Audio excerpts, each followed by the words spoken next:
أعوذ بالله من الشيطان الرجيم بسم الله الرحمن الرحيم السلام عليكم ورحمة الله وبركاته إن الحمد لله نحمده ونستعينه ونستغفره ونعوذ بالله من شرور أنفسنا ومن سيئات أعمالنا من يهده الله فلا مضل له ومن يضلل فلا هادي له أشهد أن لا إله إلا الله وحده لا شريك له وأشهد أن محمدا عبده ورسوله اللهم صل وسلم على محمد وعلى آله وصحبه وبارك وسلم أما بعد. Alhamdulillah, summa alhamdulillah, kita panjatkan setinggi-tinggi rasa kesyukuran kehadap Allah Subhanahu Wa Taala kerana hari ini Allah masih lagi beri izin kepada kita untuk kita teruskan lagi pembelajaran kita dalam PDPR. Dan kalau pembelajaran yang lepas kita dah habiskan tajuk yang last sekali dalam bab fiqh. InsyaAllah hari ini kita akan pergi kepada tajuk yang seterusnya di dalam bab sirah.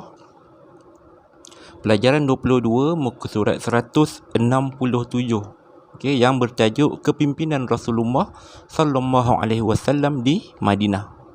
Bagi yang ada buku teks, boleh buka buku teks, kita tengok sama-sama. Muka surat 167 insya-Allah.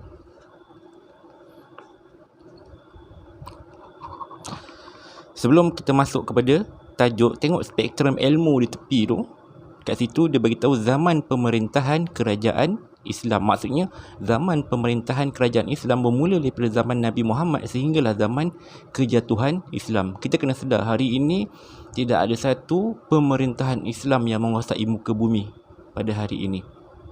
100 tahun yang lepas masih ada lagi pemerintahan Islam yang pegang hampir, orang kata, hampir banyak negara-negara Islam. Tapi selepas jatuhnya kerajaan Turki Uthmaniyah, maka hari ini kita umat Islam berada di zaman di mana zaman kejatuhan Islam. Berbanding zaman-zaman selepas zaman Rasulullah, itu adalah zaman kegemilangan Islam. Zaman pemerintahan kerajaan Islam yang pertama mestilah zaman Rasulullah sallallahu alaihi wasallam. Kemudian selepas Rasulullah wafat, digantikan pula dengan Khulafa Ar-Rasyidin, 4 orang, Abu Bakar, Umar, Osman, Ali. 4 Khulafa Ar-Rasyidin yang menggantikan pemerintahan Rasulullah selama 40 tahun diorang memerintah.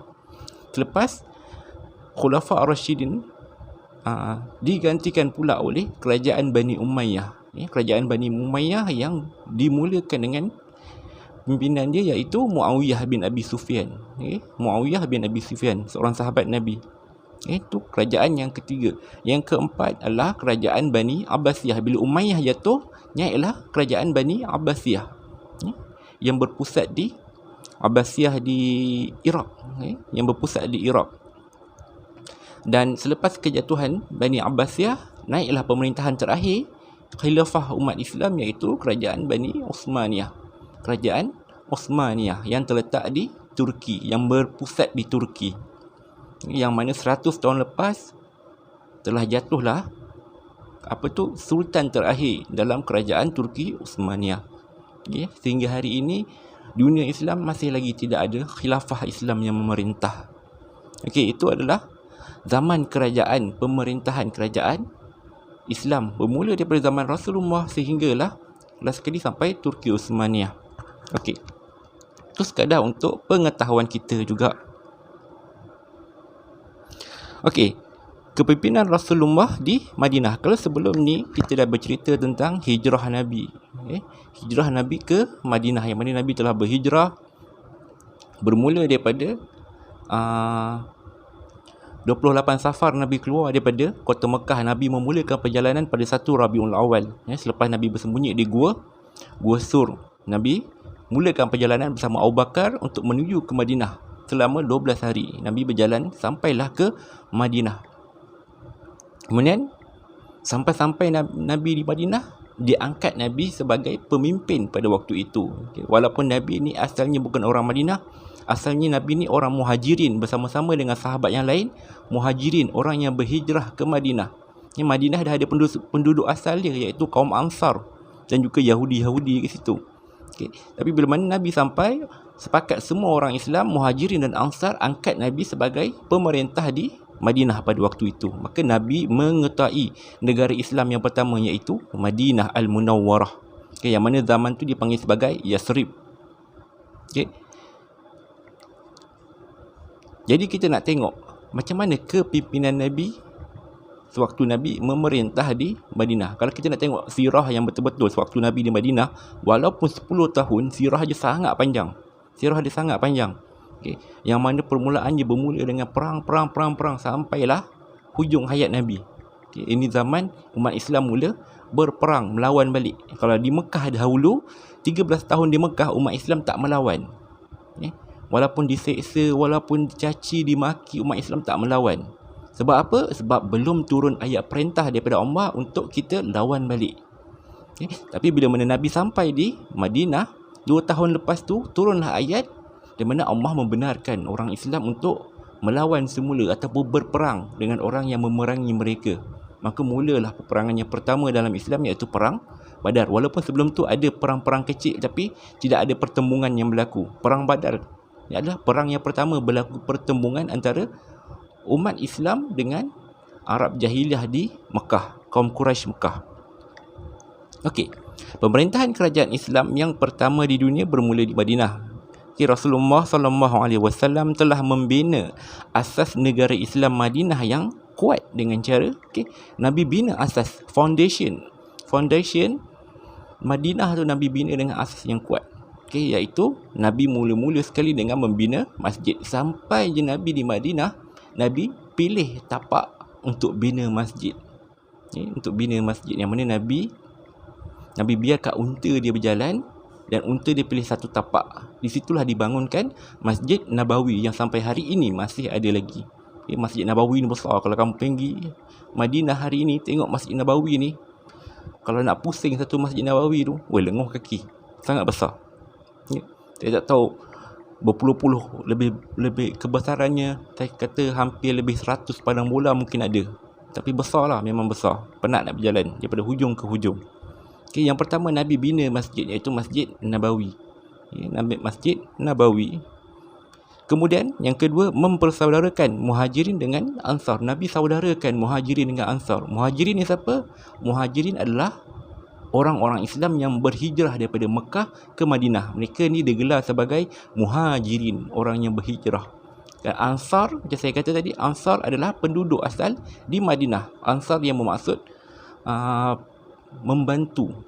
Ansar ni satu kaum yang memberikan pertolongan. Ansarullah, pembantu Allah. Maka Nabi persaudarakan antara dua ni, Muhajirin dengan Ansar, sehingga kan di awal-awal persaudaraan ini mereka sehingga berkongsi harta. Maksudnya saling berwasiat harta mereka kepada saudara mereka yang disaudarakan, walaupun tidak ada pertalian darah. Itu di awal lah. Tapi bila di hujung, hukum tu dipisahkan ataupun dibatalkan. Maksudnya yang boleh mewarisi harta hanyalah orang yang ada pertalian darah. Di awal-awal dulu, walaupun tidak ada pertalian darah, tapi bila mana mereka dah dipersaudarakan, mereka mewarisi harta. Nak kata kuatnya semangat persaudaraan mereka. Yang ketiga, Nabi menggubal piagam Madinah. Ada piagam Madinah yang Nabi kata rule yang ada di dalam kota Madinah yang Nabi nak bina. Dan yang keempat, membina pusat perniagaan. Dibangunkan pasar-pasar. Waktu tu pusat perniagaan adalah pasar lah, suk. Pasar-pasar di Madinah, yang mana pada sebelum Nabi sampai ataupun orang Muhajirin berhijrah, pasar-pasar di Madinah ini dikuasai oleh orang Yahudi. Yang menguasai pasar-pasar di Madinah ni orang Yahudi. Sebab orang Yahudi ni dia memang, walaupun dia minoriti, tapi dia hebat. Dia hebat dalam berfikir, hebat dalam perniagaan. Itu orang Yahudi. Kepimpinan baginda yang hebat ini dapat dilihat dari aspek ibadah, kemasyarakatan, politik dan ketenteraan. Ada aspek yang melibatkan kepimpinan Rasulullah. Sebenarnya banyak lagi aspek, tapi ini kita nak pecahkan kepada aspek yang kita boleh nampak, iaitu yang pertama, ibadat. Dalam segi ibadah dan kemasyarakatan, ketenteraan dan politik. Ini aspek pemerintahan Rasulullah, yang mana Rasulullah menjadi ketua kepada empat-empat aspek ni. Dari segi ibadat, Nabi adalah imam dalam solat. Dari segi kemasyarakatan, Nabi ketua masyarakat. Dari segi politik, Nabi adalah ketua negara. Ketua negara dari segi politik. Dari segi ketenteraan, Nabi adalah jeneral perang. Semua ni Nabi yang menjadi ketua. Itu namanya kepimpinan. Dia menguasai kepimpinan yang berada di negara itu. Okey, kita tengok seterusnya. Kehebatan kepimpinan Rasulullah sallallahu alaihi wasallam. Jadi kita ada 4 aspek hari. Kita bincangkan dahulu dari segi aspek ibadat. Dari segi aspek ibadat. Sebab Nabi bawa Islam, maka Nabi ajarkan ibadah-ibadah yang Allah suruh. Ibadat pengikat hubungan antara manusia dengan Allah. Sebelum kita nak bina negara, kita kena bina hubungan kita dengan Allah. Sebab itulah di awal-awal Islam sampai, Islam Nabi baru dakwah, Nabi lebih menumpukan kepada hubungan hamba dengan Tuhannya. Nabi more kepada akidah, hubungan hamba dengan Tuhannya di awal-awal Islam dahulu. Sebab penting hubungan dengan Allah ni sebelum kita nak berinteraksi dengan manusia.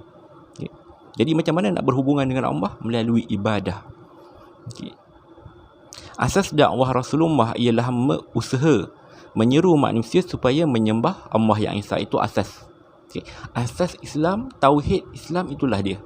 Menyembah hanya Allah sahaja, satu-satunya Tuhan. Tidak menafikan adanya Tuhan-Tuhan yang lain, dan menyembah hanya Allah sahaja. Itulah syahadah kita. Okey. Yang pertama, kepimpinan Rasulullah dapat dilihat apabila baginda menjadi imam pada setiap solat fardu kecuali ketika baginda sakit. Macam saya kata tadi, dari segi ibadat ataupun dari segi agama, Nabi adalah imam dalam solat setiap waktu. Sepanjang 10 tahun Nabi di Madinah, sepanjang 10 tahun, Nabi lah yang akan jadi ketua untuk salat. Sahabat dia akan tunggu Nabi datang untuk jadi imam. Tak ada orang lain yang jadi imam melainkan Nabi. Dan orang kata tradisi ni ataupun benda ni berterusan di zaman-zaman khalifah-khalifah Islam. Cuma sekarang dah tak sangat dah.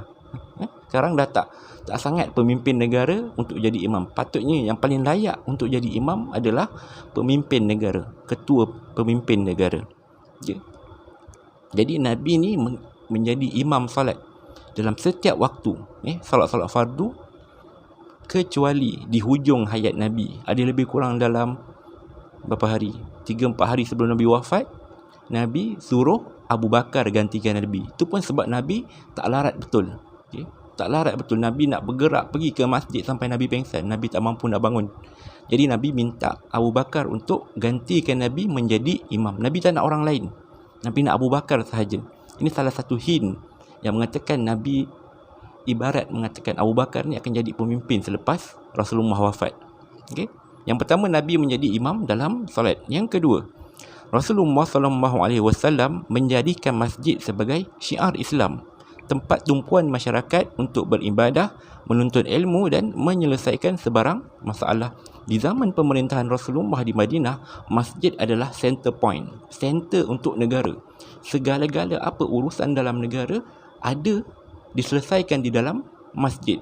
Walaupun kalau hari ini masjid bagi kita mungkinlah tempat beribadah, tapi zaman Nabi dahulu masjid bukan hanya tempat beribadah, itulah pusat pemerintahan Rasulullah. Nabi menjalankan pemerintahan di Madinah di dalam masjid Nabi. Itulah tempat center point sebagai pemerintah. Itu yang kedua, jadikan masjid sebagai pusat bagi negara. Yang ketiga, Rasulullah SAW mengutamakan solat fardu kerana hubungan akidahnya yang rapat dengan Allah. Sebaik-baik ibadah yang paling disukai oleh Allah adalah ibadah yang wajib. Kalau tak silap saya, ini adalah hadis qudsi, tapi wallahu alam, saya tak pasti. Semua memang ada. Sebaik-baik ibadah yang disukai oleh Allah adalah ibadah yang wajib. Dan dalam banyak-banyak ibadah yang wajib ni, apa yang paling utama sekali? Ialah salat. Maka Nabi menjadikan salat fardu ini keutamaan dalam pemerintahan Nabi. Pada waktu tu, setiap kali azan, mesti semua diwajibkan pergi ke ke masjid untuk solat bersama-sama. Okey, untuk solat bersama-sama. Sehingga hari ini kalau kita pergi ke Mekah dan Madinah, itulah yang mereka buat. Setiap kali azan, diorang akan pergi ke masjid untuk solat berjemaah. Diorang akan tutup kedai, diorang akan pergi masjid untuk solat berjemaah beramai-ramai. Okey, itu dah satu yang diajarkan sejak daripada zaman Nabi lagi. Sebab Nabi nak tunjukkan pentingnya solat, pentingnya solat fardu, pentingnya solat berjemaah. Okey, itu yang ketiga, mengutamakan solat. Yang keempat, Rasulullah sallallahu alaihi wasallam istiqamah menunaikan solat sunat dan qiyamul lail di rumah sebagai tanda syukur kepada Allah. Ini berkaitan dengan ibadah Rasulullah sendiri, iaitu ibadah-ibadah sunat. Nabi Muhammad, untuk pengetahuan kamu, Nabi Muhammad ataupun Nabi ataupun para sahabat yang lain, kalau tak silap saya lah, tapi Rasulullah dia tidak melakukan solat sunat di masjid. Nabi bila buat solat sunat, Nabi akan buat di rumah, kecuali adalah sebahagian-sebahagian solat sunat seperti solat tarawih, qiyamul Ramadan, solat gerhana, yang lain-lain, solat sunat yang biasa macam solat sunat rawatib, solat sunat tahajud, solat sunat witir, Nabi akan buat di rumah. Nabi tak buat di masjid. Sebab masjid Nabi jadikan dia untuk solat fardu. Sebab apa? Solat sunat ni solat bersendiri. Okey, solat bersendiri, bukan solat berjemaah. Sebab tu Nabi buat di rumah. Okay. Dan Nabi istiqamah melakukan solat sunat bangun malam setiap malam, kecuali waktu Nabi pergi perang. Nabi tak buat tahajud, Nabi hanya buat witir sahaja pada waktu malam. Okay. Selain daripada itu, ketika berada di Madinah, setiap malam Nabi akan bangun malam untuk qiyamul lail. Okay. Itu yang keempat. Dan yang kelima, kesempurnaan akidah dan ibadah Rasulullah sallallahu alaihi wasallam adalah kerana kesempurnaan akhlak Rasulullah sallallahu alaihi wasallam yang mengamalkan perintah Allah. Okay. Dalam hadis yang diceritakan ataupun disampaikan oleh Aisyah radhiyallahu anhu, di mana ada orang bertanya bagaimana akhlak Rasulullah, maka Aisyah kata akhlak Rasulullah adalah Al-Quran. Okay.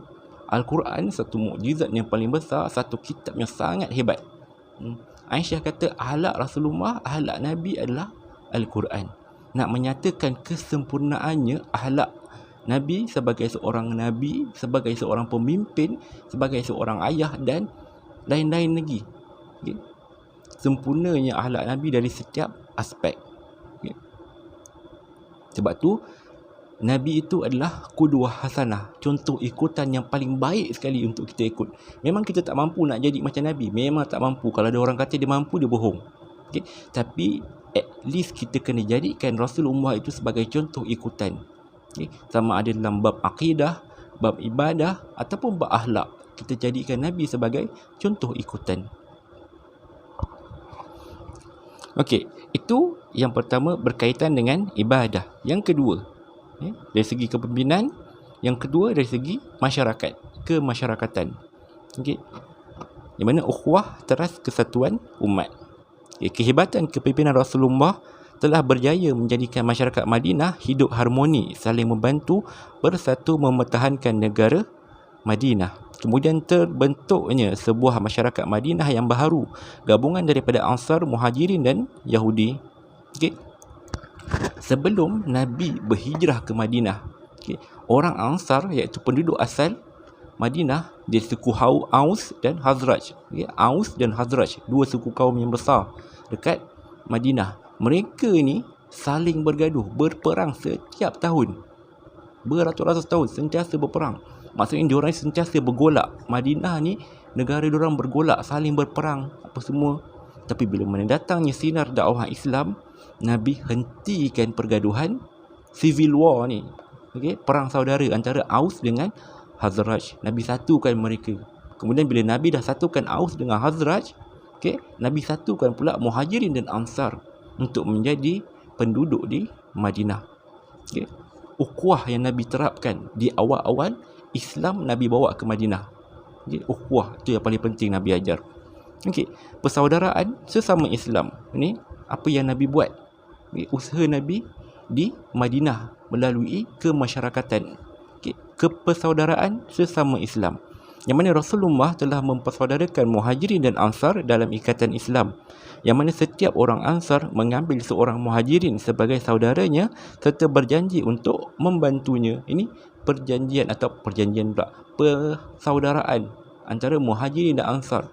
Maka setiap orang Ansar yang ada di Madinah, diorang akan ambil seorang Muhajirin untuk jadi saudara mereka. Dia persaudarakan. Okay. Sehingga sampai satu keadaan bila mana mereka dipersaudarakan, orang Ansar ni akan bagi harta kepada orang Muhajirin ni. Kalau diorang ada isteri yang ramai, diorang ceraikan seorang isteri dia, diorang akan bagi untuk saudara dia ni kahwin. Sebab orang Muhajirin dia berhijrah ke Madinah sehelai sepinggang, diorang tak bawa apa-apa. Harta mereka tinggalkan di Mekah. Sebab tak boleh nak bawa, memang tak boleh nak bawa. Kalau bawa harta yang banyak tu memang kantoi lah diorang nak berhijrah. Okay. Jadi orang Muhajirin berhijrah sehelai sepinggang ke Madinah. Maka sebab itulah orang Ansar bila mana mereka dipersaudarakan oleh Rasulullah dengan Muhajirin, maka diorang bantu orang Muhajirin dengan beri harta dan segala apa yang ada di Madinah. Okay. Itu persaudaraan sesama Islam. Dan yang kedua, orang Ansar memberikan pelbagai bantuan seperti tempat tinggal dan harta. Itu yang saya beritahu tadilah. Ini persaudaraan sesama Islam yang Nabi terapkan di awal-awal pemerintahan Nabi di Madinah. Sebab Nabi nak bina ukhuwah antara orang luar Muhajirin yang akan jadi penduduk Madinah dan Ansar iaitu penduduk tetap Madinah. Nabi nak ada ukhuwah yang kuat antara dua ni. Walaupun serba sedikit ada kisah-kisah berlaku sedikit pergolakan, tapi tak teruk. Maksudnya sekejap je. Okay. Itu pun sebab diorang masih baru lagi dengan persaudaraan tu. Okay. Biasalah sikap orang Arab ni dia berkaum, berpuak-puak. Nabi nak buang sikap tu. Nabi nak semua berada dalam satu ukhuwah, iaitu ukhuwah Islam. Okey, itu persaudaraan sesama Islam. Yang kedua pula, jaminan keselamatan kaum bukan Islam. Kita kena tahu dekat Madinah ada orang bukan Islam. Okay, ada orang bukan Islam. Okay, yang pertama, Rasulullah mengadakan perjanjian dengan kaum Yahudi dan musyrikin yang tinggal di Madinah. Mereka perlu bersama-sama menjaga keselamatan dan keamanan Madinah. Okay.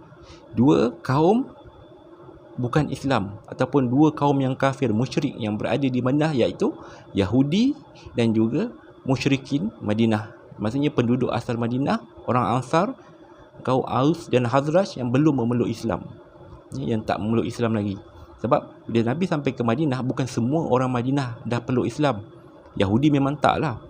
Yahudi ada sebahagian yang memeluk Islam, tapi mostly semua tak memeluk. Adalah sebahagian yang memeluk Islam. Tapi orang musyrikin ataupun orang Ansar di Madinah, awalnya dia orang bukan Islam. Mereka memeluk Islam, tapi ada juga sebahagian kecil mereka yang masih lagi belum memeluk agama Islam. Okay. Maka Nabi adakan perjanjian dengan dua golongan ni. Satu Yahudi dan kedua musyrikin Madinah, untuk kita bina sama-sama negara Madinah. Sebab beza agama, jadi nak kena cari titik persefahaman. Okay. Dan hak kemasyarakatan dan kebajikan mereka dijaga dan tidak dicerobohi. Okay. Dalam Piagam Madinah kita akan tengok nanti, Nabi memang jaga hak-hak orang bukan Islam ni. Okay. Walaupun mereka bukan Islam, Nabi akan jaga hak mereka sebagai warga negara di Madinah itu. Okay. Itu jaminan keselamatan yang Nabi berikan kepada orang bukan Islam. Tapi kalau kita tengok dalam sejarah, nanti Yahudi langgar perjanjian ni. Itu yang mengakibatkan Rasulullah halau semua Yahudi daripada kota Madinah. Bukan sebab Nabi yang punya salah, diorang yang langgar perjanjian terlebih dahulu. Itu dalam bab kemasyarakatan. Okay, seterusnya dalam bab politik. Okay. Dalam bab politik, untuk memacu kelestarian, kestabilan negara. Okay, Rasulullah ni dia bijak menjaga keamanan dan kestabilan negara di Madinah. Okay. Nabi ada strategi politik Nabi yang tersendiri. Okay, kita tengok apa strategi politik. Biasa seorang ahli politik ataupun sesebuah negara, dia ada dua hubungan. Satu, politik dalam negara. Satu lagi, politik luar negara, ataupun hubungan dalam negara dengan hubungan luar negara. Sebab dua-dua nak kena jaga. Okey, dari segi hubungan dalam negara, apa yang Rasulullah buat dari segi politik?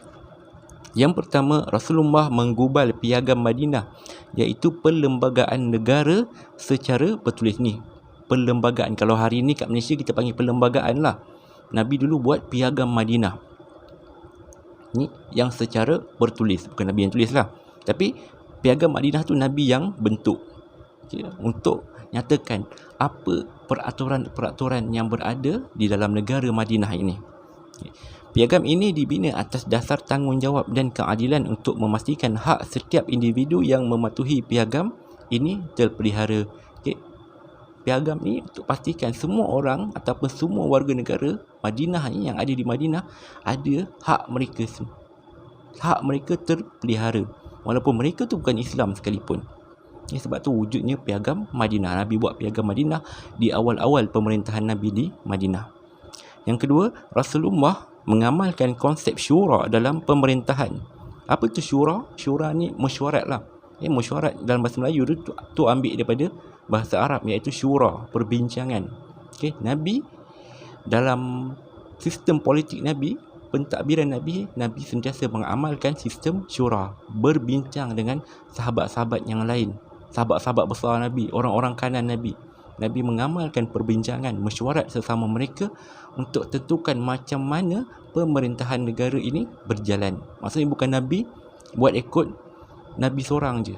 Nabi perlukan idea daripada orang lain. Contohnya macam peristiwa Perang Khandaq. Nabi tanya pendapat orang-orang Madinah. Macam mana kita nak lawan Quraisy ni dengan kita duduk di dalam Madinah. Sehinggalah Salman Al-Farisi dia bagi pandangan supaya kita korek parit. Nabi terima pandangan. Sebab apa? Nabi mengamalkan konsep syura dalam pemerintahan, sentiasa berbincang. Itu berkenaan dengan hubungan dalam negara.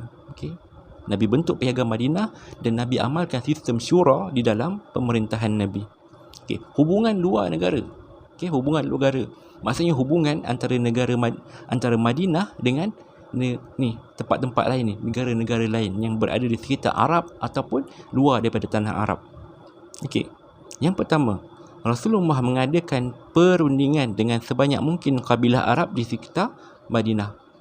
Kita kena tahu zaman dahulu di Arab sana, di tanah Arab, Madinah ni satu kota. Tapi di luar kota Madinah ni ada kawasan-kawasan suku kaum ataupun suku kabilah yang tertentu. Diorang ada perkampungan mereka sendiri. Setiap suku kaum ada perkampungan mereka sendiri yang berada di luar Madinah. Nabi jalankan rundingan dengan kabilah-kabilah yang berada di luar kota Madinah. Untuk apa? Supaya tak adalah mereka nak menyerang Nabi ke, ataupun mereka tidak mengganggu ketenteraman Madinah ini. Nabi jalankan rundingan dengan kabilah-kabilah yang berada di luar Madinah ini, supaya mereka tidak berkomplot dengan orang musyrikin Mekah untuk serang Madinah. Sebab waktu tu peperangan dah bermula. Jadi Nabi tak nak orang kata perang banyak orang lah. Tak nak berperang dengan ramai orang. Jadi mana yang boleh kita jalinkan persahabatan, kita jalinkan persahabatan. Itu yang pertama. Yang kedua, Rasulullah mengikat perjanjian persahabatan dengan mereka, atau sekurang-kurangnya perjanjian berkecuali, supaya mereka tidak akan menyokong atau berperang untuk mana-mana pihak. Ni yang saya beritahu tadi lah. Nabi buat perjanjian dengan mereka ni supaya jadi pihak yang berkecuali. Maksudnya bila Nabi berperang dengan Arab Quraisy di Mekah, diorang ni tak akan bantu siapa-siapa. Diorang tak akan sokong Arab Quraisy untuk berperang dengan Nabi dan para sahabat. Itu yang sebab Nabi adakan perjanjian itu. Seterusnya, Rasulullah sangat patuh kepada syarat-syarat perjanjian tersebut. Nabi sangat jaga syarat-syarat di dalam perjanjian ataupun hukum-hukum yang memang ada di tanah Arab. Contoh dia tak boleh berperang pada bulan haram. Nabi sangat jaga. Dalam kalender Islam, kalender bulan hijrah, bukan bulan hijrah, kalender Islam lah, ataupun kalender Arab lebih dahulu. Tahun Islam belum ada lagi. Kalender Islam iaitu bulan-bulan dalam orang Arab ni. Bulan-bulan ni ada bulan-bulan yang haram. Haram apa? Haram berperang. Nabi sangat jaga. Bulan ni memang tak boleh berperang. Kalau kata tak boleh berperang, memang tak akan berperang. Itu adalah adat yang diamalkan sebelum Islam datang lagi. Okay? Nabi sangat jaga benda-benda macam ini. Okay, dan yang terakhir, Rasulullah SAW mengutus surat kepada kerajaan luar sekitar Madinah untuk mengajak mereka beriman kepada Allah. Ini berlaku di era pertengahan pemerintahan Nabi di Madinah, yang mana Nabi dah mula hantar utusan. Okay. Hantar utusan. Benda ni mula berlaku bila mana berlakunya perjanjian Hudaibiyah selepas perang Khandaq. Perjanjian Hudaibiyah. Selepas tu, sebab Nabi dah orang Islam Madinah dah ada, orang kata, ganjatan senjata dengan orang Arab Mekah. Jadi tak adalah perang. Maka Nabi mula menumpukan untuk memperluaskan lagi dakwah ke luar negara Arab. Nabi hantar surat ke Najasyi di Ethiopia. Okay. Nabi hantar surat ke Mesir, Mukaukis. Nabi hantar surat ke Rom. Nabi hantar surat ke Parsi. Okay. Dia bukan surat sahaja, maksudnya ada duta yang datang ke sana bawa surat untuk bacakan di hadapan pemerintah mereka, mengajak mereka dimasuk dalam Islam bersama-sama dengan Rasulullah di dalam Islam. Walaupun pada ketika itu Madinah ni negara kecil je. Kalau nak banding dengan Rom, dengan Parsi, Madinah ni kecil sangat pada waktu itu, belum establish yang betul-betul kukuh. Okay. Kecil je negara Islam pada waktu itu, tapi Nabi punya politik, Nabi sampaikan ke negara-negara luar untuk dakwah Nabi supaya sampai kepada mereka. Ini kaedah yang Nabi buat. Walaupun diorang kecil, tapi diorang tetap menjalankan dakwah. Ibarat hari ini Malaysia ni nak pergi berdakwah dekat kita hantar surat, kita ni pergi hantar surat dekat Presiden Amerika Syarikat, kata masuklah Islam. Macam itulah lebih kurang apa yang Nabi buat. Kita tak mampu nak buat, tapi Nabi mampu untuk buat pada waktu itu. Itulah dari segi politik. Okay. Yang keempat, dari segi ketenteraan. Nabi adalah general perang. Okay. General perang. Macam saya beritahu tadi, bila start dia Madinah, berhijrah ke Madinah, bila Nabi mula berhijrah ke Madinah, antara benda yang Allah izinkan untuk orang Islam lakukan adalah berperang. Okay. Berperang melawan orang-orang kafir. Okay. Kewibawaan Rasulullah SAW dalam aspek ketenteraan dapat menjaga maruah agama Islam dan keselamatan umat Islam. Okay? Sebab apa? Bila dah ada negara Islam, ketenteraan kena ada. Itu antara benda penting dalam sesebuah negara. Aspek ketenteraan. Sebab apa? Nak pertahankan negara. Okay? Nak pertahankan negara. Dan lebih penting pada waktu tu, nak pertahankan agama Islam. Perlu ada ketenteraan. Okay, apa yang Nabi buat? Dari segi umum lah. Dari segi umum, yang pertama, Nabi mengutamakan perdamaian berbanding peperangan. Nabi tak pilih perperangan. Nabi lebih utamakan perdamaian. Dalam banyak hal, Islam tak mulakan peperangan. Islam balas balik perang, tindakan orang luar kepada Islam. Itu namanya berperang dalam Islam. Kita tak mulakan peperangan, tapi bila mereka sentuh kita, kita akan lawan balik. Itu namanya peperangan yang Nabi lakukan kebanyakannya. Okay. Dan Nabi lebih utamakan perdamaian. Sebab tu Nabi jumpa dengan kabilah-kabilah yang ada di luar Madinah ini, Nabi adakan perdamaian dengan mereka. Sebab daripada berperang, baik kita berdamai. Itu yang pertama. Yang kedua, menubuhkan pasukan peronda untuk mendapat maklumat musuh. Okay. Sebelum bermulanya perang Badar ni, Nabi dah hantar banyak kumpulan-kumpulan kecil untuk jadi peronda. Tengok, riki dulu tempat, cari maklumat musuh. Pasukan-pasukan risik, okay, Nabi dah hantar terlebih dahulu dalam kumpulan-kumpulan yang kecil untuk dapatkan maklumat musuh. Okay, perang Badar yang berlaku tu hasil daripada maklumat daripada pasukan peronda. Yang ketiga, memperkuatkan umat Islam dengan ilmu dan kemahiran ketenteraan. Okay. Nabi ada banyak barisan-barisan fighter yang hebat-hebat. Nabi ada ramai pahlawan-pahlawan yang berada di barisan hadapan Nabi. Kita ada Hamzah, kita ada Umar, kita ada Abu Bakar, kita ada Talhah, kita ada Zubair. Ini semua pahlawan-pahlawan hebat yang berada di barisan hadapan. Okay. Sebab tu Nabi mampu untuk wujudkan ataupun orang kata cipta lah, lahirkan General-general perang yang hebat, okay, seperti Omar, Abu Ubaidah dan ramai lagi. Okay, Nabi memperkuatkan Islam dengan kemahiran dalam ketenteraan berperang. Okay, yang keempat, mengetuai hampir ke semua peperangan dengan kemahiran yang tinggi dan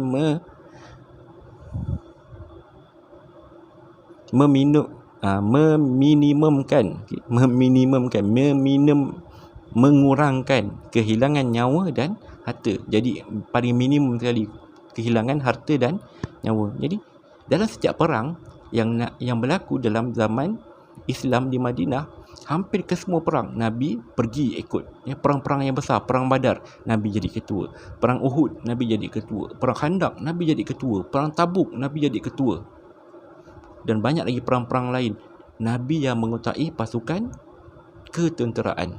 Okay? Cuma ada sebahagian pasukan-pasukan kecil yang Nabi hantar untuk berperang, Nabi tak ikut serta. Tapi itu hanya pasukan kecil. Tapi kalau perang dalam skala yang besar, Nabi akan jadi ketua. Okay? Nak tunjukkan Nabi ni memang seorang ketua yang berwibawa dan seorang pahlawan yang hebat. Itu Rasulullah. Dan yang kelima, mengamalkan peperangan yang beretika seperti tidak membunuh orang awam dan tidak merosakkan tanam-tanaman. Ini etika dalam peperangan yang Islam mulakan. Okay? Yang mana hari ini convention semua negara-negara dekat dunia ni pegang dengan kod etika ni, Convention Geneva. Convention Geneva kata tak boleh bunuh orang tua, kanak-kanak dan wanita. Islam dah dahulukan terlebih dahulu 1400 tahun yang lepas. Baru hari ni orang nak bincang pasal kod etika perang. Islam kata tak boleh rosakkan rumah ibadat, tak boleh rosakkan hospital, tak boleh hancurkan tanam-tanaman. Ini kod etika yang Nabi dah ajar sejak 1400 tahun yang lepas, zaman pemerintahan Nabi. Hari ini orang-orang negara luar dan antarabangsa apply kod etika ni dalam peperangan. Okay? Itu dari segi umum apa yang Nabi buat dengan pasukan ketenteraan. Okey, dari strategi berperang. Macam mana strategi peperangan Nabi? Yang pertama, Nabi mempelbagaikan strategi perang untuk mengelirukan musuh. Ini taktik. Dalam perang kita kena ada tipu muslihat. Dalam perang kita boleh menipu. Tipu muslihat taktik perang. Okey. Memang dibolehkan dalam berperang. Nabi banyak guna taktik-taktik. Okey. Kita tengok masa perang Uhud, macam mana taktik Nabi letak pemanah di atas bukit sehingga orang kafir tak boleh nak tembus. Okay, tapi disebabkan sedikit kecuaian, pemanah tu turun, akhirnya orang Islam kalah pada waktu tu. Perang Khandaq, okay, strategi gali parit keliling Madinah yang orang Arab Makkah tak pernah terfikir pun pada waktu tu. Orang Madinah nak buat macam tu. Itu namanya strategi. Yang kedua, bergerak secara rahsia dan pantas sehingga tidak memberi peluang kepada musuh untuk menyerang balas dan akhirnya musuh menyerah atau melarikan diri. Bila Nabi nak keluar berperang, Nabi akan kumpulkan para sahabat. Zaman Nabi bukannya ada pasukan tentera yang khas kerja dia perang sahaja, tak ada. Tentera pada zaman Nabi adalah orang-orang Madinah. Itulah tentera. Ini sahabat-sahabat Nabi ni semua, itulah tentera. Okay. Bila mana nak pergi berperang, Nabi akan kumpulkan para sahabat untuk buat pasukan ketenteraan pada waktu tu. Dan setiap kali Nabi nak keluar berperang, Nabi tak bagi tahu Nabi nak pergi ke mana, pasukan nak pergi ke mana. Okay? Nabi hanya ajak sahabat keluar je untuk berperang, tapi sahabat tak tahu kita nak perang ke mana ni, nak buat apa ni. Sehinggalah bila dah sampai baru Nabi beritahu, okey, ini tujuan kita, ini tujuan kita. Kerahsiaan di dalam ketenteraan ni sangat penting supaya maklumat-maklumat rahsia-rahsia tidak tersebar kepada musuh. Yang ketiga, melancarkan serangan psikologi untuk melemahkan semangat musuh dan dapat mengelakkan pertumbuhan darah. Ni psikologi. Perjanjian Hudaibiyah adalah satu taktik psikologi, taktik perang psikologi, yang mana pada awalnya nampak macam lebih kepada orang Arab musyrikin Mekah. Okay? Tapi hasilnya perjanjian Hudaibiyah itu memberi kelebihan kepada orang Islam sebenarnya. Okay, itu namanya taktik serangan psikologi, taktik perang. Yang keempat, tidak panik walaupun berada dalam situasi genting, malah terus bangkit menyusun strategi baru. Nabi punya berani ni, orang lain dah lari masa di medan perang ni. Bukanlah para sahabat ni, orang-orang yang baru masuk Islam sewaktu peperangan, saya lupa peperangan apa, tapi perang tu berlaku selepas pembukaan kota Mekah, mana orang-orang Islam pada waktu tu nampak macam diorang nak menang, tapi bila kena serang, diorang mula nak lari sedikit. Rasulullah pada waktu tu maju ke depan seorang-seorang untuk lawan dengan orang kafir pada waktu tu. Beraninya Rasulullah ini. Okay? Dan Rasulullah tak panik, walaupun dalam keadaan macam itu nampak orang-orang ni macam Islam nak kalah. Rasulullah tak panik. Rasulullah akan susun balik pasukan-pasukan tentera mereka, okay, untuk lawan balik dengan guna strategi yang baru. Itu Rasulullah punya strategi dalam berperang. Hebat Rasulullah menjadi panglima perang. Sebab itulah yang dihasilkan adalah panglima-panglima perang yang hebat. Okay? Panglima perang Khalid Al-Walid. Okay? Itu panglima perang yang sangat hebat. Sepanjang hidup dia dihabiskan untuk berperang sahaja. Okay? Macam mana boleh dapat hasilkan panglima yang hebat, jeneral perang yang hebat? Ketua yang mengajarkannya mestilah hebat. Okey, itu semua berkaitan dengan aspek kepimpinan Rasulullah di Madinah. Aspek ibadat dari segi agama, aspek kemasyarakatan dari segi pergaulan dengan masyarakat, aspek politik macam mana Nabi memerintah negara, dan aspek ketenteraan bagaimana Nabi menghadapi musuh-musuh di luar. Okay. Itulah kehebatan Rasulullah SAW dalam memerintah negara Madinah. Okay, last sekali iktibar yang kita boleh ambil daripada kepimpinan Rasulullah di Madinah. Dari segi ibadah, mengajak anggota keluarga dan rakan-rakan bersama-sama untuk membudayakan ibadat dalam kehidupan kerana ketaatan kepada Allah. Kita ajak sahabat kita untuk melaksanakan ibadah. Okay, sebagaimana Rasulullah mengajar orang-orang lain untuk beribadah bersama dengan Rasulullah. Yang kedua, mengimarahkan masjid dengan menyertai aktiviti masjid seperti solat berjemaah dan majlis ilmu. Rajin-rajinkan diri datang ke masjid untuk solat berjemaah. Mungkinlah sekarang kita dalam keadaan pandemik, nak ke masjid tu terhad. Tapi kalau dapat, ada peluang, pergi ke masjid untuk solat berjemaah. Itu dari segi ibadah. Dari segi kemasyarakatan, yang pertama, menyertai dan menggerakkan aktiviti kemasyarakatan dan kesukarelawanan seperti gotong royong dan kenduri kendara. Libatkan diri kita dengan masyarakat. Kalau kita duduk ke kampung, libatkan diri kita dengan orang-orang kampung, dengan aktiviti-aktiviti kampung. Nabi ajar untuk jalinkan ukhuwah sesama orang Islam. Itu yang Nabi ajar.